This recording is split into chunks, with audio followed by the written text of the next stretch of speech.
जय मसीह की। Good morning. आज सुबह प्रभु का वचन हमारे लिए भजन संहिता अध्याय 119 आयत 125, साम चैप्टर 119 वर्स 125 आपके लिए पढ़ना चाहती हूँ। मैं तेरा दास हूँ, तू मुझे समझ दे कि मैं तेरी चितौनियों को समझूं। पहला लाइन पर हम लोग फोकस करेंगे। एक और बार मैं पढ़ना चाहती हूँ। मैं तेरा दास हूं, तू मुझे समझ दे। यहां पर भजनकार इस प्रकार कहता है कि प्रभु मैं तेरा दास हूं। मत्ती का सुसमाचार 6वां अध्याय और 24वीं आयत में मैथ्यू 6:24 में हम पढ़ सकते हैं, कोई मनुष्य दो स्वामियों की सेवा नहीं कर सकता। तब यहाँ पर भजनकार कहता है कि प्रभु मैं तेरा दास हूं, मतलब परमेश्वर आप मेरे स्वामी हो। इसका मतलब भजनकार के जीवन में और कोई दूसरा स्वामी नहीं है। मेरे प्रियो, हम में से कितने लोग प्रभु से ये बात को कह सकते हैं कि प्रभु आप मेरे जीवन का स्वामी हैं। क्या आज नशा या कोई और बुरा स्वभाव, कोई ऐसा एडिक्शन है जो हमारा स्वामी बन चुका है? तो हम प्रभु से इस बात को नहीं कह सकते हैं। लेकिन आज होने पाए कि हमारे जीवन में सिर्फ परमेश्वर का अधिकार रहे और हम प्रभु से कहे कि प्रभु हम आपके दास दासिया है। उसके बाद भजनकार कहता है तू मुझे समझ दे। यहाँ पर भजनकार प्रभु से एक चीज के लिए विनती करता है और वो है समझ। भजन 119 वहां पर हेडिंग के वहां पे लिखा तो नहीं है कि किसने लिखा है, लेकिन इस प्रकार माना जाता है कि ये दाऊद के द्वारा लिखा गया भजन है। और हम लोग दाऊद का बेटा सुलेमान के बारे में भी पढ़ सकते हैं। सुलेमान के पास एक बार परमेश्वर प्रकट होता है सपनों के द्वारा और प्रभु से पूछता है कि तुझे क्या चाहिए। पहला राजा 3 अध्याय और 9वीं आयत में सुलेमान कहता है, तू अपने दास को अपनी प्रजा का न्याय करने के लिए समझने की ऐसी शक्ति दे कि मैं भले बुरे की परख करूं। सुलेमान क्या कहता है? प्रभु मेरे अंदर समझ दे कि भला क्या है, बुरा क्या है, इस बात को मैं समझूं और लोगों का न्याय कर सकूं। मेरे प्रियो, अगर हमें समझना है कि कौन सा राह सही है, कौन सा राह गलत है, तो हमें परमेश्वर की ओर से समझ की जरूरत है। बहुत से वक्त ऐसी बातें हैं जो हमको लगता है ये सही जैसा दिखता है, ये लगभग सही है। हमें कंफ्यूजन हो जाता है क्या ये सही है या नहीं है, तो हम लोग एक अंदाजा में बोलते हैं हाँ सही लग रहा है। मेरे प्रियो, जो सही लग रहा है जरूरी नहीं है कि वो सही होना है। हमें परमेश्वर से दुआ करना है, परमेश्वर आप अपनी समझ से मुझे भर दे ताकि मैं भला और बुरा का बीच में फर्क को समझ सकूं और मैं उसी राह में चलूं जो भलाई का राह है। एक और बात समझ के साथ मैं जोड़ना चाहती हूँ। फिर से भजन 119 का 125 में हम आएंगे। मैं तेरा दास हूं, तो मुझे समझ दे कि मैं तेरी चितौनियों को समझूं। यहाँ पर दाऊद कहता है कि परमेश्वर मुझे आपका वचन समझना है, आपके विधियों को समझना है, आपके चितौनियों को समझना है और प्रभु इसलिए मुझे समझ दे। Give me understanding, give me डिजर्नमेंट।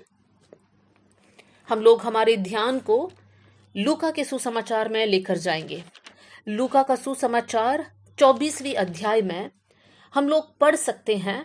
दो घटना है उस अध्याय में। लूक चैप्टर 24 में दो घटना है।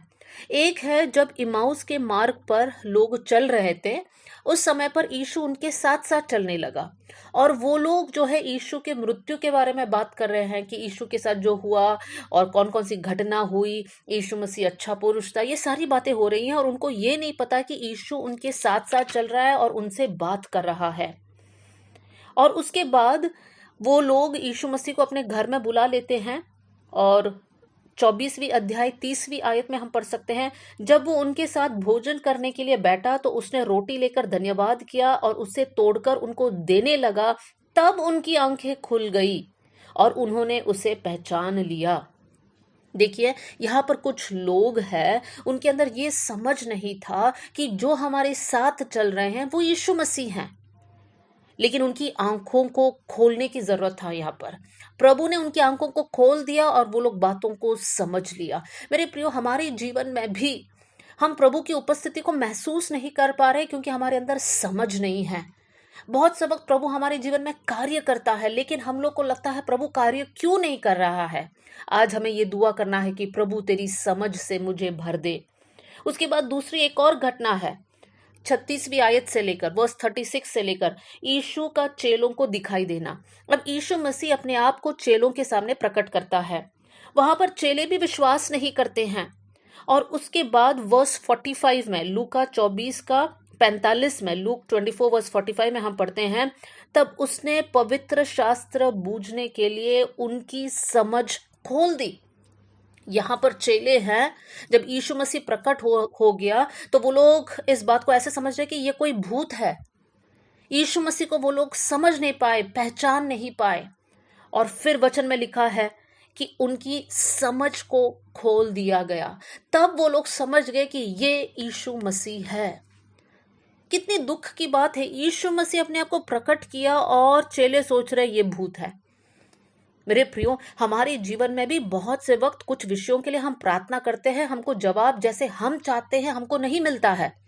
और हमको लगता है परमेश्वर क्यों हमको जवाब नहीं दे रहा है, प्रभु हमारे जीवन में कार्य क्यों नहीं कर रहा है, प्रभु मुझसे बात क्यों नहीं कर रहा है। लेकिन वास्तव में परमेश्वर अपने तरीके से, अपने इच्छा के अनुसार हमारे जीवन में कार्य करता है और कार्य कर भी रहा है, लेकिन हम उसको समझ नहीं पा रहे हैं। हमारी बहुत सारी प्रार्थनाओं का जवाब प्रभु हमको देता है, लेकिन आज भी हम लोग निराशा में है क्योंकि वो जवाब हमने जैसा सोचा वैसे हमें नहीं मिला।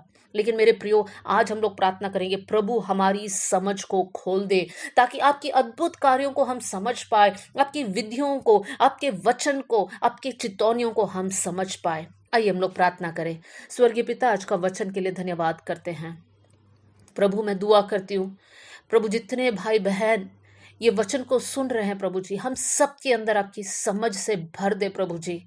परमेश्वर, बहुत से वक्त प्रभु जी हम लोग बातों को देखकर जैसे समझना है वैसे हम समझते नहीं है प्रभु जी। संसारिक लोगों के जैसे हम लोग बातों को देखते हैं परमेश्वर, लेकिन हमारी आत्मिक आंखों को खोल दीजिए प्रभु जी, ताकि हम लोग आत्मिक रीति से सोचने वाले और देखने वाले बन जाए प्रभु। जब हमारे जीवन में आशीष आता है प्रभु, आत्मिक रीति से हम समझे प्रभु जी कि उस आशीष के साथ हमें क्या करना है। जब हमारे जीवन में दुख संकट आता है प्रभु, आप हमारी मदद करना प्रभु, हमारी आंखें खोल दीजिए ताकि हम समझ पाए कि इस दुख में हमें क्या करना है, ये दुख हमारे जीवन में क्यों आया और कैसे हमें बढ़ना है। प्रभु हम सबके जीवन में समझ देना प्रभु जी। Fill us with your understanding O Lord, hallelujah. प्रार्थना करती हूं प्रभु, ये वचन सबके अंदर उत्साह को भरने पाए। आपने हमारी प्रार्थना सुन ली, इसलिए धन्यवाद। आदर और महिमा आपको देते हुए यीशु के नाम से हम मांगते हैं, amen. God bless you all. जय मसीह की।